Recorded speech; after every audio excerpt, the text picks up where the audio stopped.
Richard Assheton or Ashton of Middleton was an English soldier. Richard's grandfather was Sir Ralph Assheton, who was knighted by the Duke of Gloucester at the capture of Berwick and married Margaret Barton, the heiress of Middleton. Richard's father was Sir Richard Assheton and mother, Isobel Talbot.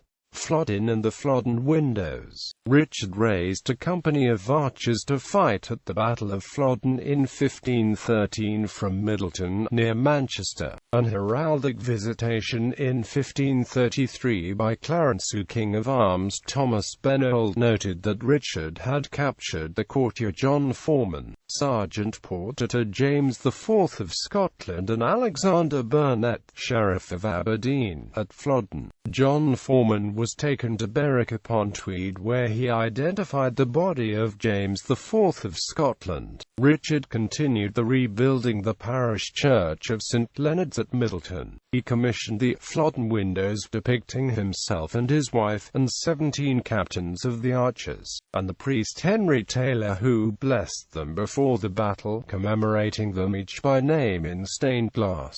The windows are one of the oldest war memorials in England, second in date to All Souls College, Oxford, founded in 1438 with the provision that its fellows should pray for those killed in the French wars. The main inscription on the glass is described in 1845, Orate pro bono statu Richardi Ashton a orem qui hanc fenestra fieri ficerant coru noin a imagines art supra, ostendature, anno dni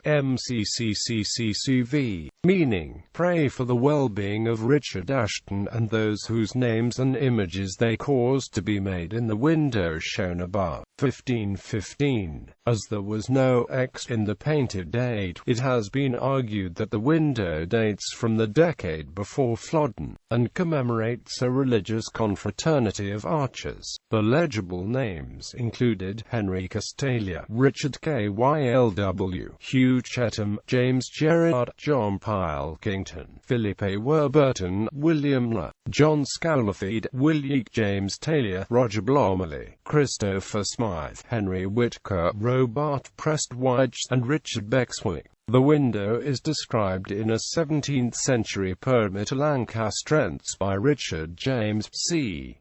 1636. Now go we to the church of Middleton, to find out the some glory of our own at charge of those good men who went out far in suite of brave Ashton to the war. There stands a painted window, where I ween the show of the departure may be seen a lord and lady first in scarlet, then one near attending of ye chiefest men, the garments long, his short and blue, behind the chaplain of ye warfare you may find, in robe of ye same colour, fit to say before an altar priors of ye day on bended knees, him follow neighbours bold, hodo bent bows on the left shoulders hold the girdle sheathed with arrows, as the squire so they all court mantles in attire of blue, like Greeks in Trojan war. The hair in curls long dangling makes ye semblance fair and stern, each hath his name, and people tell that on ye same lands now the children dwell as yet so cool. Originally there was more than one window, with Richard and his wife shown separately. Since 1847 the remaining glass forms one window. The window was restored again in 2012. Family. Richard married Anne Falshurst, daughter of Sir Robert Falshurst of Crewe. The son was Richard Assheton of Middleton, who married firstly Anne Strickland, and secondly Aunt Lady Bellingham. The Asshetons of Great Lever, Lancashire, were Richard's cousins. Two were members of Parliament, Richard Assheton of Whalley and Downham, Lancashire, and his half-brother Ralph Assheton of Great Lever at Middleton, who was Member of Parliament for Liverpool in 1553.